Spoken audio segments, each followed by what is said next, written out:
The grand chamber of the Galactic Confederation sparkled under soft blue lights. Tall glass windows showed the stars and 3 moons outside. 50 alien leaders sat in a circle, each from a different world. Some had scales, others had fur, and a few glowed with inner light. Ambassador Sue stood in the middle of the circle. Her gray skin looked even paler today. Her 6 thin arms moved nervously as she spoke. 2 of her arms held a data pad that showed terrible pictures. "The Harvester Swarm has broken through our defenses in the Orion sector," she said. Her voice was quiet, but everyone could hear her. "They came with more ships than we expected. Our scouts counted over 3,000 vessels." The room stayed silent. Ambassador Sue touched a button, and a large map appeared above everyone's heads. Red dots showed where the swarm had already attacked. "The peaceful Tulare on Gamma 9 are gone," she continued. "Their entire planet was stripped of all life in just 2 days. The swarm consumed everything: plants, animals, people, and then moved on to eat the minerals below the surface." She pointed to another spot on the map. "The Vendi trading worlds fell next. We received distress calls for 6 hours before all signals went silent." She paused.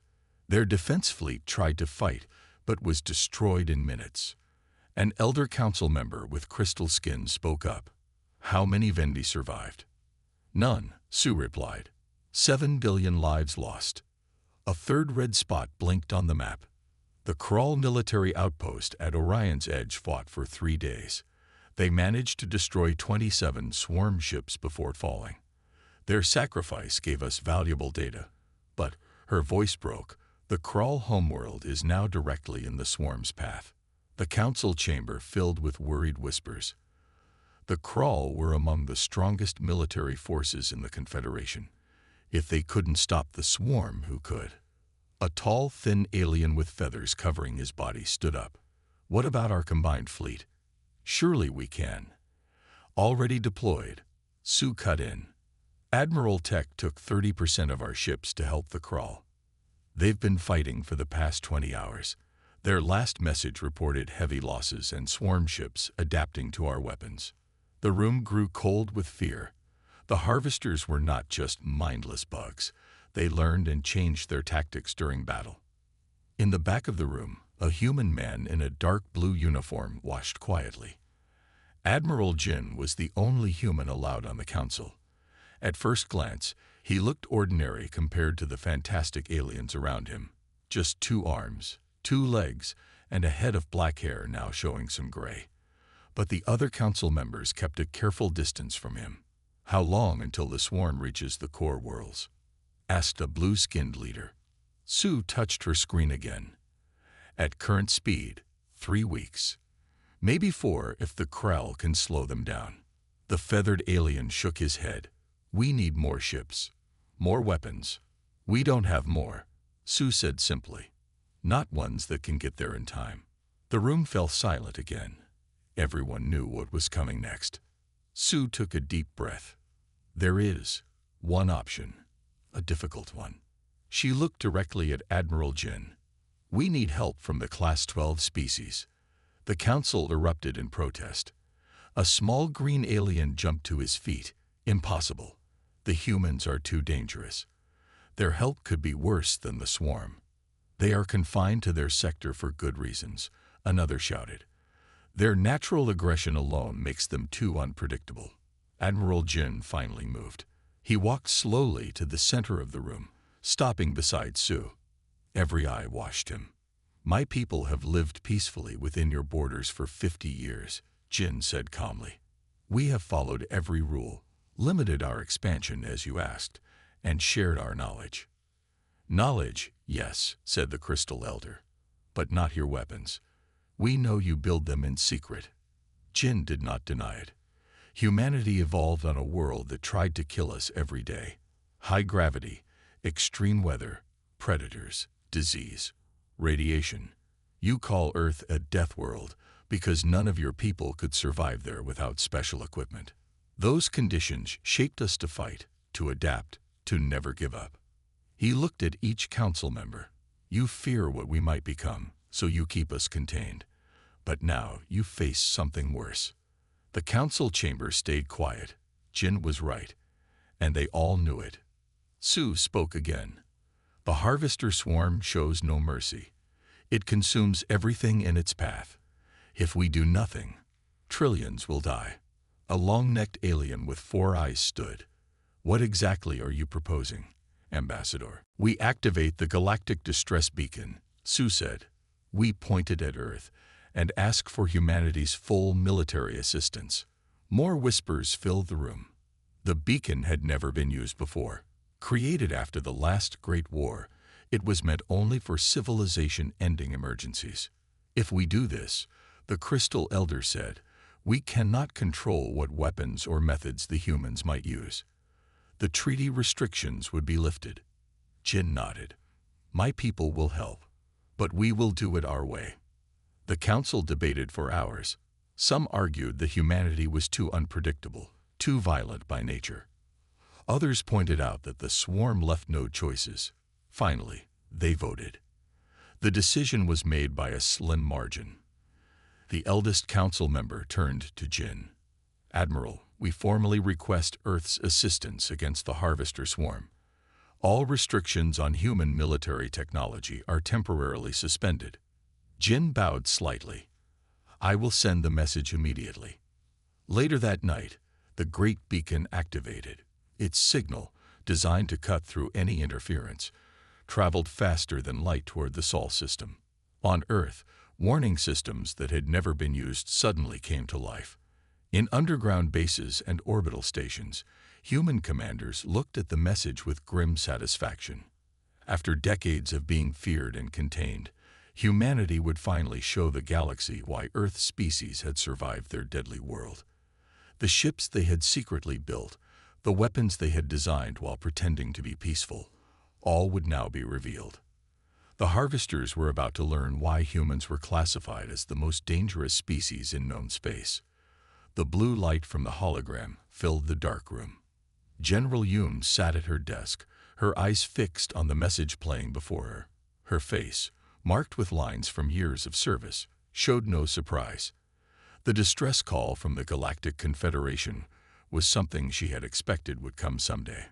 Play it again, she ordered. The hologram flickered and restarted. Admiral Jin's face appeared, his expression serious. This is a Priority 1 message for Earth Command. The harvester swarm has broken through Confederation defenses. 3 civilizations have already been destroyed. The Confederation has formally requested our military assistance. All restrictions on human military technology have been temporarily lifted. This is not a drill. I repeat, this is not a drill. Yoon turned to the man standing beside her desk. Major Kim had been her second in command for 7 years. He was younger, with sharp eyes that missed nothing. They're afraid of us, Major Kim muttered, his voice low and bitter, until they need us. Yoon nodded slowly. 50 years of being treated like dangerous animals. 50 years of being told our weapons were too aggressive, our ships too powerful, our tactics too unpredictable. She stood up, her decision made. And now they want those same weapons to save them. She pressed a button on her desk. This is General Yoon. Authentication code Titan 7 Delta 4. Implement Operation Rising Shield. I repeat, implement Operation Rising Shield. This is not a drill. She turned back to Major Kim. Prep the Chimera fleet. All ships, every single one. Major Kim allowed himself a small smile. They have no idea what's coming, do they? No, Yoon said, walking to the large window overlooking the Rocky Mountains. They don't. Deep beneath the mountain where they stood, lights began to turn on in a massive underground hangar. The chamber was 5 kilometers long and had been hollowed out in secret decades ago. Inside sat 40 warships of various sizes, each one built with technology the Confederation had forbidden humans to develop. Similar scenes played out across the planet. Under the Pacific Ocean, hangar doors slid open on the seafloor. In the Gobi Desert, sand shifted as massive platforms rose from below. In Antarctica, The ice parted to reveal launch pads hidden for years. At the Luna base on the far side of the moon, Commander Park received the activation order and immediately began powering up the 70 ships hidden in the moon's craters. All crews to battle stations, he announced over the base-wide system. This is not a drill. Repeat, this is not a drill. Men and women who had trained for years in secret now moved with purpose. They had always known this day might come. The day when humanity would finally show its true power. On Mars colony, Governor Lee ordered the hidden fleet to launch within the hour. The colony had always appeared to be a simple research and mining operation to any visiting aliens. None had discovered the massive shipyards buried under the red soil. The Cassini dreadnoughts will launch first, he ordered, followed by the Ghost Squadron corvettes. Back on Earth, General Yoon boarded her command shuttle. As it rose from the mountain base, she looked down at the activity below. Massive hangar doors were now fully open, and ships were rising one by one into the sky. The Pride of Earth was the first to emerge, a dreadnought 2 kilometers long with weapons that could destroy a small moon. Its black hull absorbed light rather than reflected it, making it nearly invisible in space. Behind it came the Tiger's Claw and the Humanity's Shield, sister ships with similar power. The Confederation gave us the basic technology for faster-than-light travel, Yoon said to Major Kim as they watched. But everything else, we developed ourselves. They thought we were just building small research vessels and transport ships. Their observers never found our real facilities, Kim replied. They never imagined we could hide something this big. Yoon's shuttle docked with her flagship, the Guardian of Seoul, which had been hiding in high orbit disguised as a weather station. As she walked to the bridge, crew members stood at attention. General on deck, someone called out. At ease, Yoon said. Status report. Captain Lee turned from his station. Ships are launching from all Earth facilities. Mars fleet will be in position within 3 hours. Luna fleet is already moving to the rendezvous point. Europa and Titan squadrons report ready for jump. Yoon nodded. And the new weapons systems, all operational. The gravity disruptors have been installed on all major vessels. The phase shields have been tested and are ready. The nanite swarms are loaded and prepared for deployment. These were the weapons the Confederation had specifically forbidden. Weapons they claimed were too dangerous for any species to possess. Weapons humanity had built anyway, knowing they might be needed someday. From the bridge window, Yoon could see more ships rising from Earth every minute. Some were huge battleships, others were fast attack vessels. All had been built in secret. Open a channel to all ships, she ordered. A moment later, she began to speak. Her voice reached every vessel, every captain, every crew member in the growing fleet. This is General Yoon. For 50 years, we have lived peacefully among the stars. For 50 years, we have been watched, limited, and feared. Today, that changes. The Confederation faces an enemy it cannot defeat and has asked for our help. She paused, looking at the ships gathering around her flagship. We will answer that call, not because we seek their approval, but because protecting the innocent is what humans do.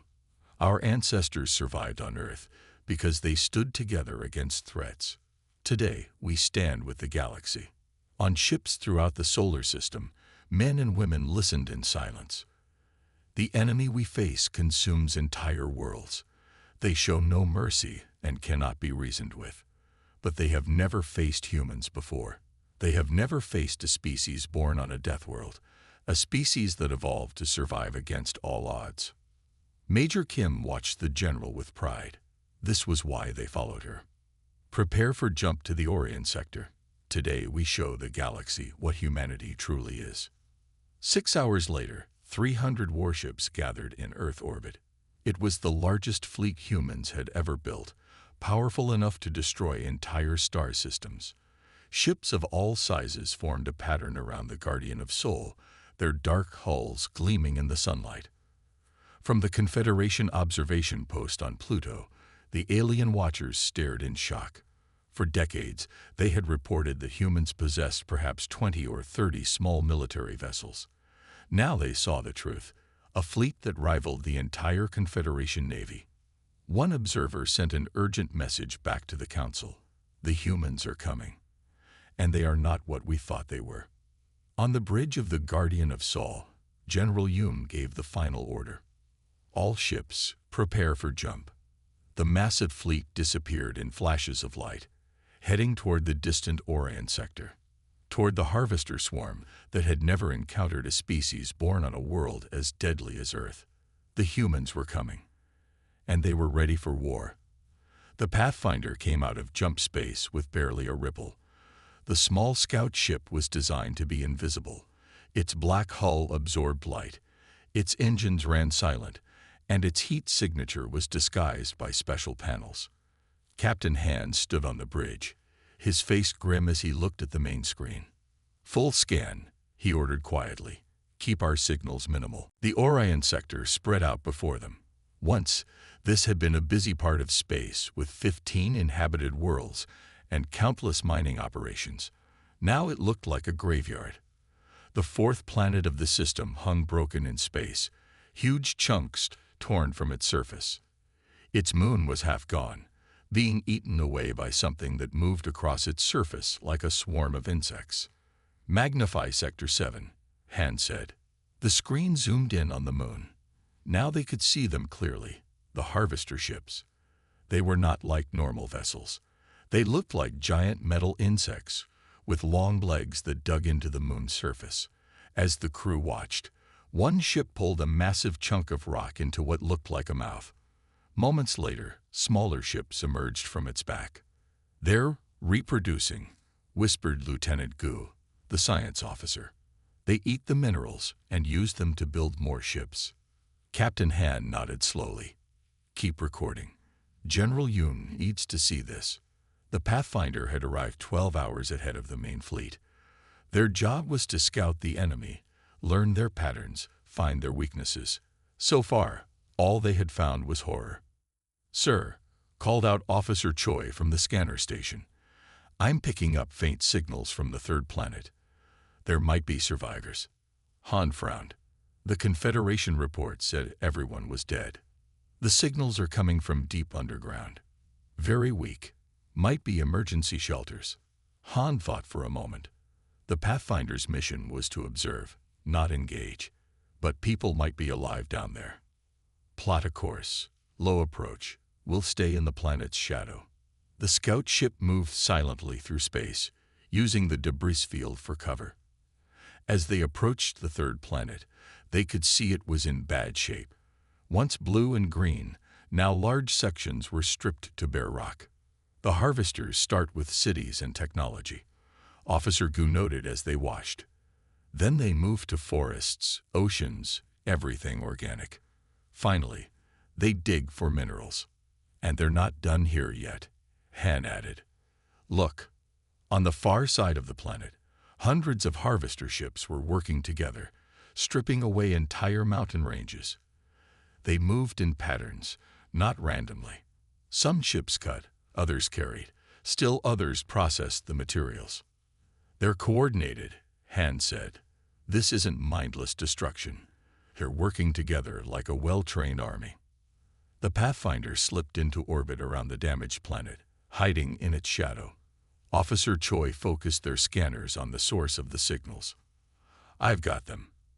About 30 life forms, deep underground in what looks like an old mining facility. The harvesters haven't detected them yet." Han made a decision. "Send a tight beam communication. Tell them help is coming." Minutes later, a response came back, a voice filled with fear and hope. "This is Mining Station Delta. We've been hiding for 9 days. The surface is overrun. Who is this?" The Confederation said no help was coming. "This is Captain Han of the Earth ship Pathfinder. Human forces have arrived in the Orion sector. Stay hidden. We'll send extraction teams once our main fleet arrives." There was a long silence then. "Humans, the Deathworlders are here." Han smiled slightly. "Yes, and we've brought our whole fleet. For the next 10 hours, the Pathfinder moved through the system, staying hidden while documenting everything. They found similar situations on 2 other planets, small groups of survivors hiding from the Harvester swarm. Han sent the same message to each: stay hidden, help is coming. But it was at the edge of the system that they made their most important discovery. A massive ship, 10 times larger than any other, hung in space surrounded by thousands of smaller vessels. That must be their command ship, Han said. The Queen. Officer Gu studied the readings. It's giving off strange energy patterns. I think it's controlling the others somehow. Han ordered all data sent back to the fleet. General Yun needed to see this. 12 hours later, the human fleet arrived. The Pathfinder rendezvoused with the flagship Guardian of Sol, and Captain Han reported directly to General Yun. They're not just mindless destroyers, he explained, showing the recordings. They're coordinated, adapting their tactics to each system. They work together, learn from obstacles, and reproduce quickly. General Yun studied the images, her face showing no emotion. And the survivors. We found 3 groups so far. About 70 people total, hiding underground. The Harvesters don't seem interested in digging that deep yet. They're focused on easier resources first. Yun nodded. We'll send rescue teams immediately. The Swift and the Mercy can handle extraction while the main fleet prepares. Within hours, human ships were spreading throughout the system. Unlike the Confederation forces that had been destroyed, they didn't announce their presence. They used stealth, moved in shadow, and watched the enemy carefully before acting. Small teams in specialized ships landed near the survivor hideouts. The rescuers, wearing powered armor that made them stronger and faster, moved quickly to evacuate the trapped aliens. On the 3rd planet, Lieutenant Du led her team through dark tunnels to reach the mining station. The survivors there, a mix of 3 different alien species, looked at the human soldiers with amazement. "You came for us?" asked one, a small creature with blue skin. The Confederation said we were too far gone to save. Lieutenant Du smiled inside her helmet. Humans don't leave people behind. It's not our way. As rescue operations continued, the main fleet gathered information and prepared. Unlike the Confederation ships that had fought directly, the humans stayed hidden, studying the enemy's patterns and behaviors. They communicate with each other, reported Captain Han during a strategy meeting. When one group finds a new material or meets resistance, they all adapt within minutes. So they share knowledge, General Yun said. That means they have a central intelligence. The Queen ship. The meeting room was silent as everyone considered this. Finally, Major Kim spoke up. If we destroy the Queen, we might disable the whole swarm, Yun finished, or at least disrupt their coordination. While rescue ships carried survivors to safety, the human fleet prepared for battle, but not in the way the Harvesters or the Confederation would expect. There would be no grand confrontation, no honorable challenge. Humans had evolved on a world where smarter often beat stronger, where ambush was better than direct attack, where understanding your enemy's weakness was the key to survival. On the bridge of the Guardian of Sol, General Yun gave her orders. We will not engage them directly yet. Continue gathering intelligence, find their weaknesses, protect the remaining survivors. She paused, looking at the image of the Queen ship, and prepare a special team for Operation Kingslayer. The human fleet moved silently through the ruined system, watchful and patient. The Harvesters, busy consuming worlds, never noticed they were being studied, never realized that the most dangerous predators in the galaxy had arrived, and were hunting them. The red alert sounded across all human ships near Proxima Centauri. After 2 weeks of successful stealth operations, a scout ship had been spotted. It happened when a small piece of space debris hit the vessel's cloaking shield, causing a brief power spike. That tiny moment was enough. The Harvesters had detected them. All ships, battle formations, General Yun ordered from the bridge of the Guardian of Sol. Her voice was calm despite the danger. The time for hiding is over. Across the fleet, captains acknowledged the order. 300 human ships, previously scattered and hidden throughout the system, now moved with purpose. Unlike the rigid, predictable patterns used by Confederation forces, the human vessels formed flowing, changing groups that seemed random but were carefully planned. "They're coming," reported the sensor officer. Over 2,000 harvester ships approaching from 3 directions. On the main screen, the enemy vessels looked like metal insects, their hulls gleaming in the light of Proxima Centauri's red sun. They'd moved together in a tight swarm pattern that had overwhelmed all previous opponents. General Yoon nodded. "Begin Operation Starfall." 20 small, fast ships suddenly broke from the human formation. They flew directly toward Proxima Centauri, seeming to dive into the star itself. The harvester ships followed, drawn to what looked like easy targets. But the human ships didn't crash. Instead, they skimmed the star's outer layer, using its massive gravity to slingshot themselves at incredible speeds back toward the enemy. The maneuver was dangerous. Any mistake meant death in the star's fire. But human pilots had trained for this in simulators for years. The harvester ships couldn't react fast enough. 19 human vessels shot through their formation, firing weapons that cut through metal like paper. One human ship was lost to the star's gravity, but it had been a volunteer mission. The crew knew the risks. "First wave successful," reported Major Sun from Tactical. "Enemy formation broken in Sector 3. The rest of the human fleet now moved into attack positions. Unlike Confederation ships that stayed at safe distances, human vessels drove straight into the heart of the enemy. Their hulls, designed to withstand the crushing pressure and radiation of Earth, absorbed punishment that would have destroyed other ships. The battle spread across the Proxima system. Human dreadnoughts engaged multiple enemies at once, while smaller corvettes darted between larger ships, targeting weak points identified by earlier scouting missions. Aboard the attack ship Thunder, Captain Min watched as 3 harvester vessels surrounded his position. "Activate the gravity disruptor," he ordered. A weapon forbidden by Confederation treaties powered up. When it fired, it didn't shoot energy or projectiles. It distorted gravity itself in a small area. The 3 harvester ships, suddenly caught in conflicting gravitational fields, tore themselves apart as different sections of their hulls experienced different gravitational pulls. Similar scenes played out across the battlefield. Human weapons, developed in secret and untested in real combat until now, proved devastatingly effective against an enemy that had never faced such technology. But the harvesters adapted quickly. After losing hundreds of ships to the new weapons, they changed tactics. Their vessels began to cluster more tightly, sharing some kind of energy field that protected against the gravity weapons. "They're learning," General Yoon observed. "As we expected." Major Sun nodded. "And the Queen ship is coming." On the main display, a massive shape appeared at the edge of the system. Unlike the smaller harvester vessels, this one was enormous. 20 kilometers from end to end, a horrifying combination of living tissue and machine. It pulsed with strange energy as it moved toward the battle, surrounded by thousands of defender ships.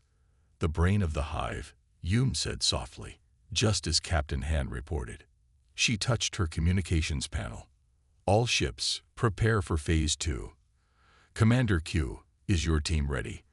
From the Special Operations Vessel Shadow, Commander Q's voice came through clearly. "Strike team is prepared, General. We've studied the target and have our entry points mapped." "Good. Operation Thunderstrike begins in 30 minutes. The human fleet regrouped. 3 of the largest dreadnoughts, the Guardian of Soul, the Earth's Vengeance, and the Mountain, moved to the front. These massive ships, each 5 kilometers long and armed with weapons that could crack planets, formed a spear point aimed directly at the Queen ship. "All personnel, secure for maximum acceleration," General Yoon announced ship-wide. "This will not be gentle." The 3 dreadnoughts fired their main engines at full power. The acceleration would have killed unprotected beings, but humans in their special suits could withstand forces that would crush most Confederation species. The ship shot forward, directly toward the protective screen of harvester vessels surrounding the Queen.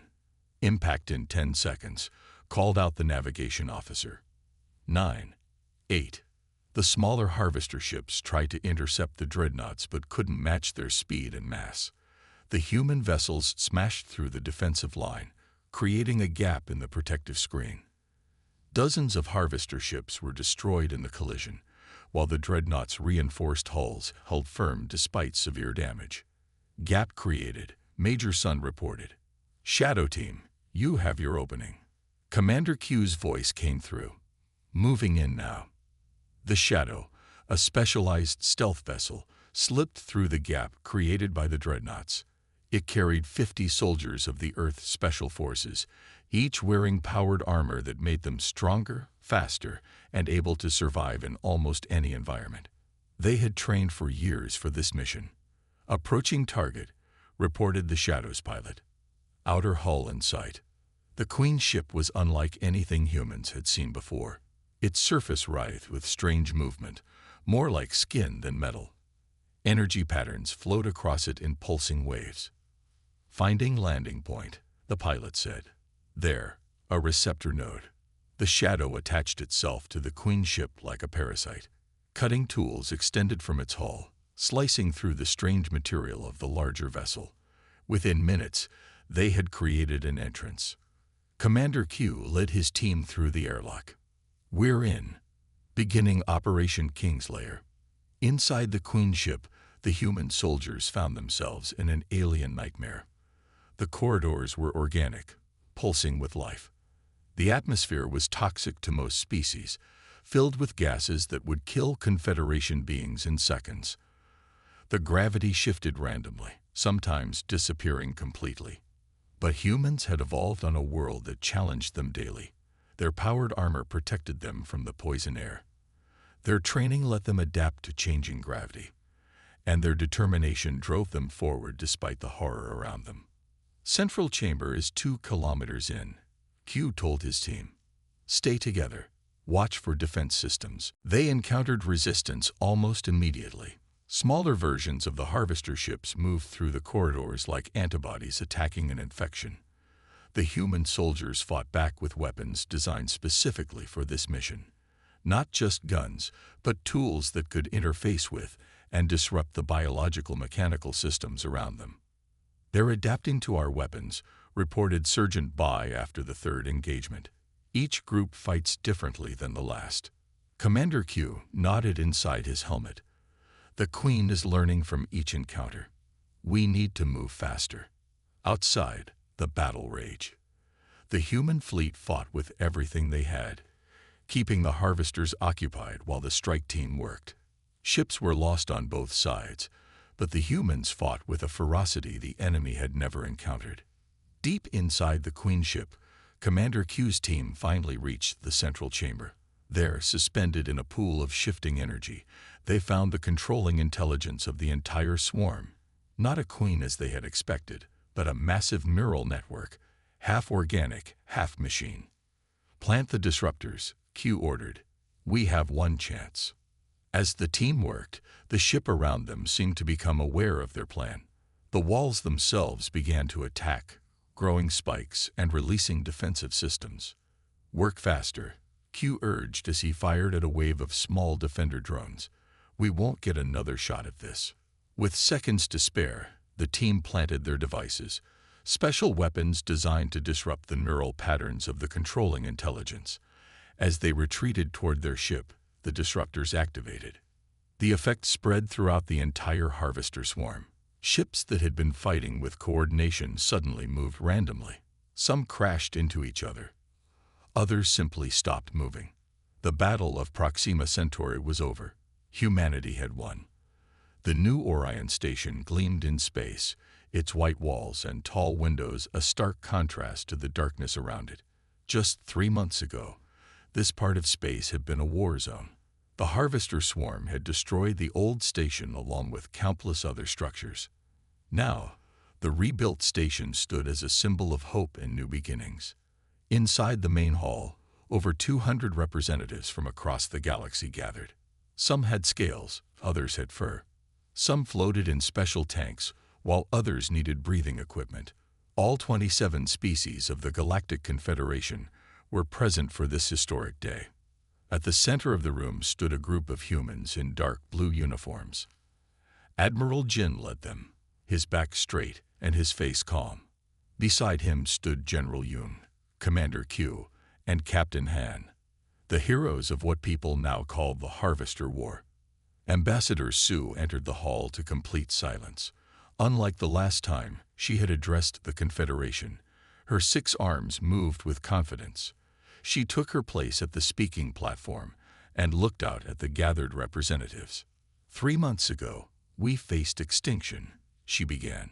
Her voice carried clearly through the large room. The Harvester Swarm had destroyed 3 civilizations and threatened many more. Our combined fleets could not stop them. Our weapons could not harm them. We had no hope. The room remained silent. Everyone remembered the fear of those dark days. In our desperation, we turned to a species we had kept at arm's length for 50 years. A species we feared because they evolved on a world more dangerous than any of ours. A species whose natural aggression and adaptability frightened us. She turned to look directly at the human delegation. We called upon the humans of Earth. On the large screens around the hall, images appeared from the Battle of Proxima Centauri. Human ships performing maneuvers that seemed impossible. Soldiers in powered armor fighting through conditions that would kill most species instantly. What we once feared about humans became our salvation. Sue continued. Their willingness to fight, their ability to endure pain and hardship, their refusal to surrender even when victory seemed impossible. These traits, born from evolving on their death world, enabled them to defeat an enemy we thought unbeatable. The screens now showed the captured Queen ship. After Commander Q's team had disrupted its neural network, the massive vessel had been disabled but not destroyed. Human scientists, working together with Confederation experts, had reprogrammed the controlling intelligence. The Harvester Swarm no longer threatens us, Sue said. Their ships now help rebuild worlds they once destroyed. Their ability to process raw materials has been redirected to healing rather than consuming. A tall, crystal-bodied elder stood up. But we must address the razor beast in the room, he said, using a common Confederation expression. The humans hid their true military power from us for decades. They built weapons we had forbidden. They maintained a fleet far larger than we permitted. Admiral Jin stepped forward.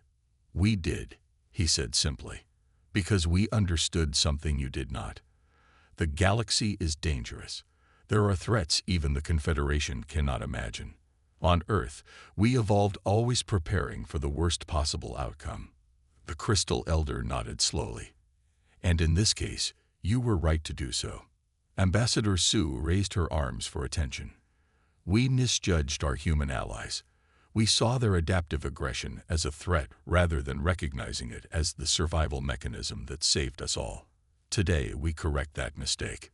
Assistants brought forward a large document written on actual paper, a human tradition that the Confederation had adopted for important treaties. It was the new Galactic Charter. With this document, we formally recognize humanity not as a probationary species to be watched and contained, but as a founding defender of the Confederation. Sue announced, all restrictions on human expansion and technology development are permanently lifted. The Earth Defense Fleet will now officially patrol Confederation space as our primary protective force. A murmur of approval spread through the hall. Once, such an announcement would have caused fear. Now, after seeing humans fight to protect alien worlds and rescue people not their own, the other species felt only relief. Furthermore, Sue continued, we acknowledge that Earth's classification as a death world was correct, but our understanding of what that meant was wrong. We now recognize that species from challenging worlds bring unique strengths to our galactic community. Therefore, we will seek out other death world species not as potential threats, but as valuable allies. Admiral Jin approached the document table. As Earth's highest-ranking representative, he would sign first. He looked at the treaty for a long moment before picking up the pen. "My great-grandfather was there for first contact," he said quietly. "He told me how aliens looked at humans with fear and suspicion, how they measured our strength and decided we were too dangerous to be trusted fully. For 50 years, we accepted those limitations because we wanted peace." He signed his name with a steady hand. "But we always prepared for a day when the galaxy would need what Earth creates. People who never give up, who adapt to any challenge, who face impossible odds and find a way to win." He looked up at the assembled representatives. "Today is that day, and we are ready." The hall erupted in applause. One by one, representatives from each species came forward to sign the document. The new era had begun. Later that evening, Admiral Jin stood with General Yoon on the observation deck. Through the large windows, they could see the Earth ships patrolling nearby. No longer hidden, their powerful forms moved proudly through space. "Do you think they understand yet?" Yoon asked. "What it really means to have humans as allies?" Jin smiled slightly. "They're beginning to. But they still don't fully grasp what Earth is, what it does to those who live there. That it makes us prepare for the worst while hoping for the best." Yoon added. "Exactly." Jin looked out at the stars. The harvesters were not the worst thing out there. Somewhere in the darkness between stars, there are other threats waiting. Things the Confederation species can't imagine because their worlds never taught them to look for danger in every shadow. "But ours did," Yoon said. "Yes, and now we can protect them all." Jin's smile grew wider. "Our ancestors would be proud. They survived Earth's dangers, so we could be here today, ready to face whatever comes next." In the distance, the Earth flagship Guardian of Sol moved past the station. Its hull still bore scars from the battle, marks of honor that showed what humans would endure to protect others. Humanity had always known the galaxy was dangerous. Now, finally, they could help protect it. And if new threats emerged from the darkness, the Deathworlders would be ready. The end